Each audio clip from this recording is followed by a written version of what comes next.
All right, so of course, Double Take is where we have a timer of 2 minutes, and we have a buzzer now that we're going to have to actually listen to. And we are going to basically talk about a subject, 2 minutes. Sometimes we'll agree, sometimes we won't. Is the buzzer there for you or me? I don't know. Okay. All right, because this buzzer just showed up, and they said, "Oh, there's a buzzer now." So I'm wondering, is it for me or you? I think we've both gone over, depending on the subject. Well, you said 8 minutes last time. Oh, 2 minutes. I checked it. No, you said it. We went 8 minutes. Oh, yeah. We only went 4 minutes, 10 seconds. I checked it. Hey, that's better than 8, right? Yeah, that's better than 8. All right, so the first subject, Matthew McConaughey. So there are so many rumors swirling about him running for governor. He said he's weighing out the options in his mind. Thoughts on him? Well, I think it's real simple. First of all, as an actor, I think he's a very good actor. He's from Austin, Texas. He's a big University of Texas sports fan, and he's got a really good-looking wife. That's pretty much what I know about him. No, pretty much what I know about him. His quote was, "What the hell is politics? Before we start saying, hey, this is where I stand on an issue, which would alienate half the voters, let's answer these other questions about the purpose of our democracy, also calling politics a bag of rats." Okay, so I'm going to piggyback off of I'm going to piggyback off of what you're saying, because he called himself a philosopher and a poet more so than a politician. And a lot of times I think that businessmen make better, quote unquote, politicians than actual politicians, just career politicians, because I think that having someone who knows business in a position. But this guy's an actor. But not to say he's not smart in the business world. He's not Warren Buffett. This guy's an actor. Right. So, and he's been real kind of cagey on talking about where he stands. And I think he doesn't want to tell anybody. He says, I'm going to alienate 50% of the people. And your quote, well, can I tell you what? No kidding. Yeah. Well, and your quote and my quote, I think it kind of goes to show, I don't think he'd be the right person for Texas. Well, I think that's an understatement. but I mean, the bottom line is he's a great actor. I'm sure he's a good guy. He's a big supporter of the state. Guy.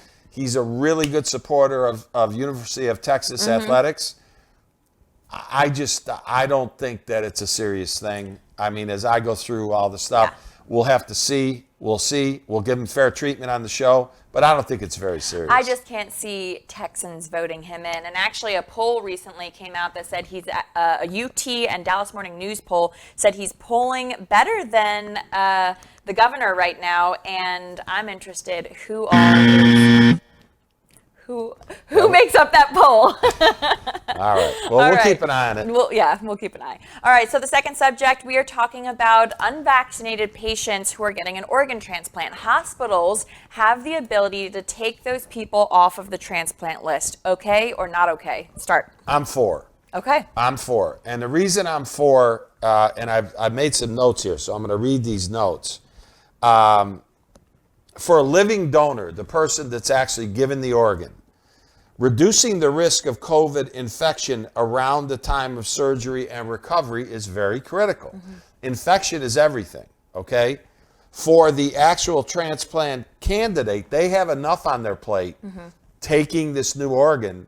So I'm actually for this. I don't see that this is obtrusive in any way. I don't think this is overly heavy-handed. I think it's commonsensical for me.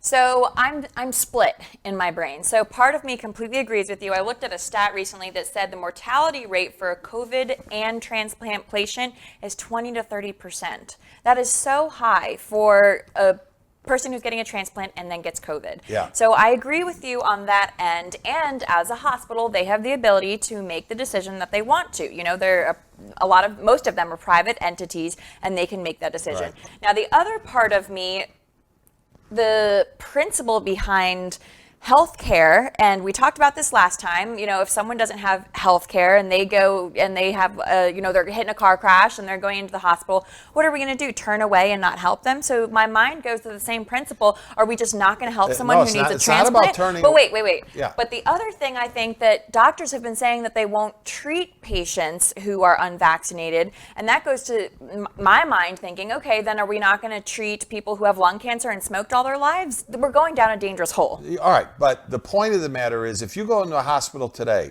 a good friend of mine, Mikey, broke his leg, his tibia, and his fibula. I was there with him when the doctor came in and said, we have to operate. I hope you're vaccinated. That's what he said. Yeah. If you're not vaccinated, we have to go through a bunch more stuff. We're still going to operate on you, but it's a lot more complicated inside the hospital. Yeah. So I'm for this. I don't see anything wrong with it. And I think hospitals are trying to be careful. I know, I'm still split.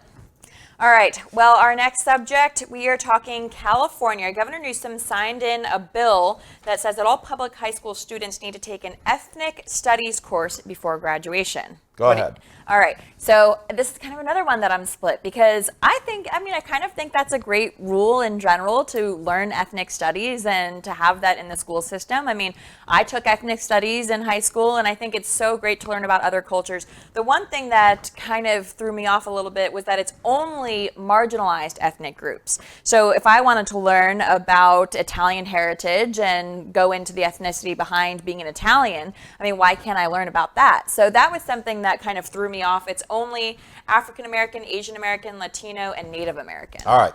So my position on this is that the proof is going to be in the pudding. What do I mean by that? It's how they teach the class. Okay? The basic premise of, teaching it, I don't have a gigantic problem with. I think the more that our youth understands people's ethnicity, maybe we can cut down on some of the racism that is embedded and is out there. We are a melting pot. Let's assume that's the case. Yeah. The problem that I have, California right now could screw up a 2-car funeral. Yeah. Okay?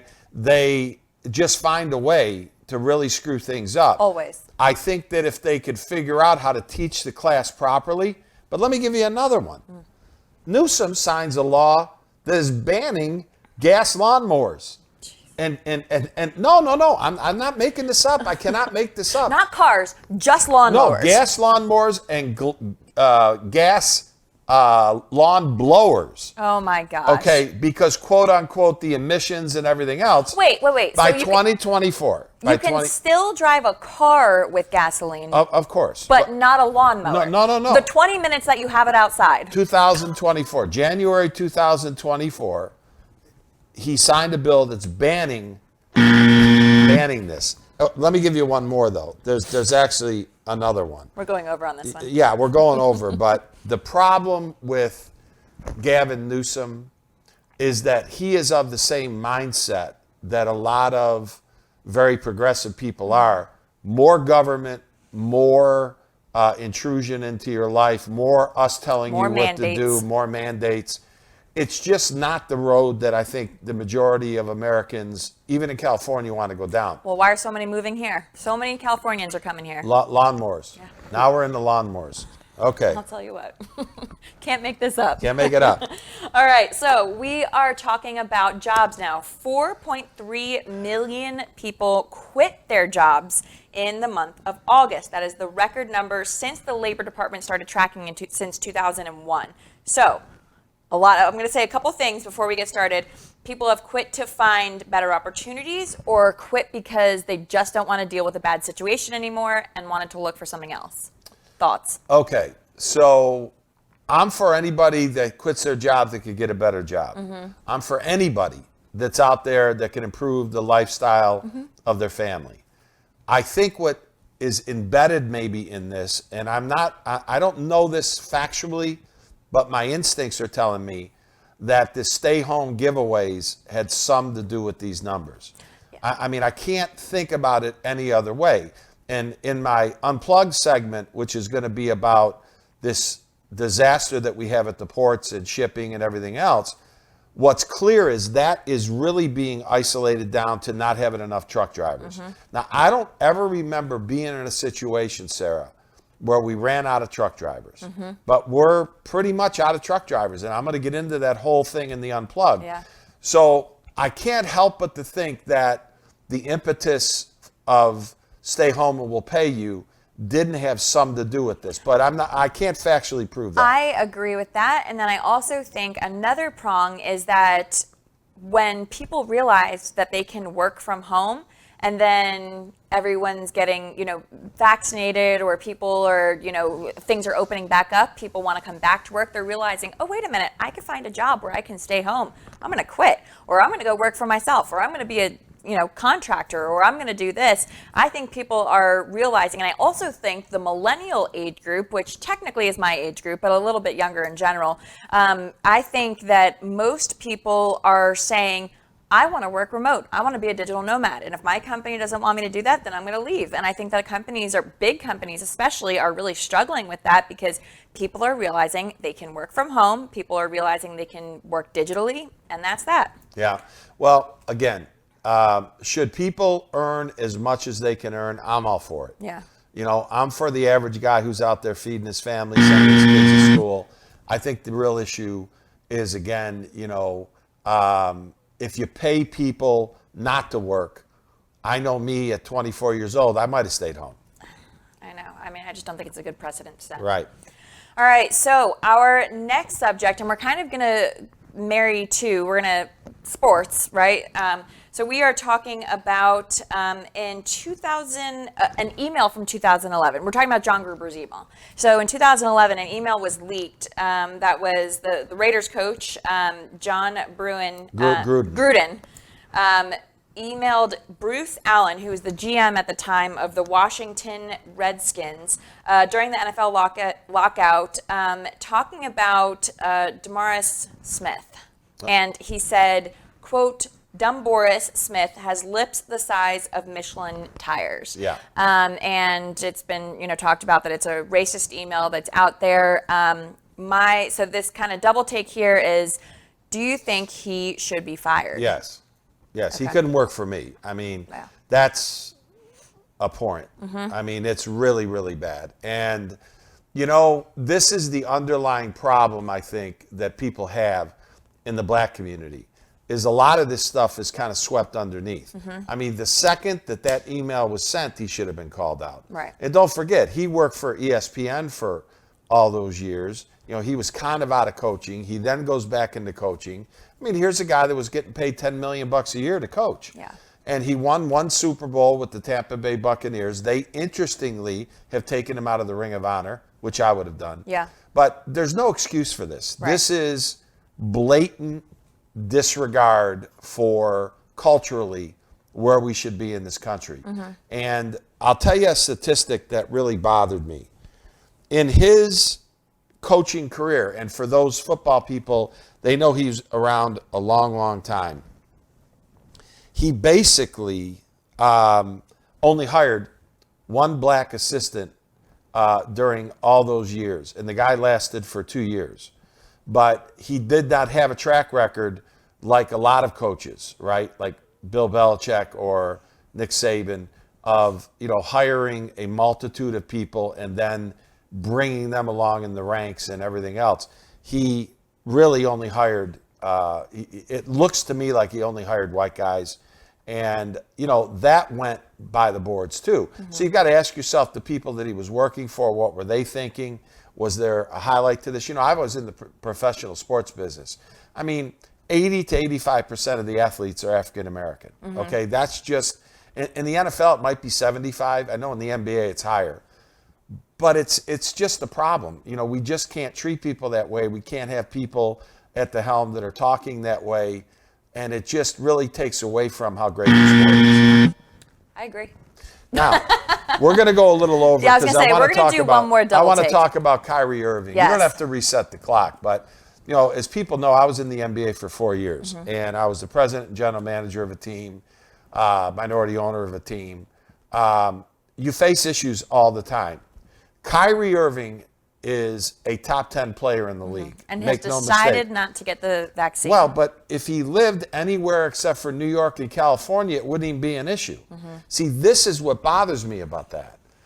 I understand what Sean Marks did, who's the GM, and Steve Nash, who I was part of a group that traded for, and I've become, very well acquainted with Steve Nash. I know Steve pretty well. He and I are friendly with each other. Yeah. He's the coach, but he has had to say, look, we can't really have this in and out. You play some games, you don't play. That's the worst situation in a locker room that you can even get to.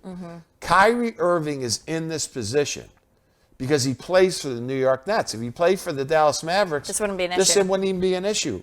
And so I think that has to be looked at. Now, Kyrie Irving is a very high-maintenance guy, and the long and short of that is that, I'm concerned about the long-lasting effect of this, and I hope that this situation gets worked out, but I don't see how it's going to. I think the only solution is to trade him to a place that they don't have these mandates. I was going to say, because I don't blame him for making a decision and choosing to not get the vaccine if he doesn't want it. But I agree. I feel like the fact that he's in a place where he can't play unless he gets it is just really unfortunate. But I don't blame the Nets. I don't blame Steve or Sean Marks. They did what they had to do to try to get their team ready to play the season because they are the undeniable favorites to win the NBA championship. That's a whole nother thing. Yeah. All right.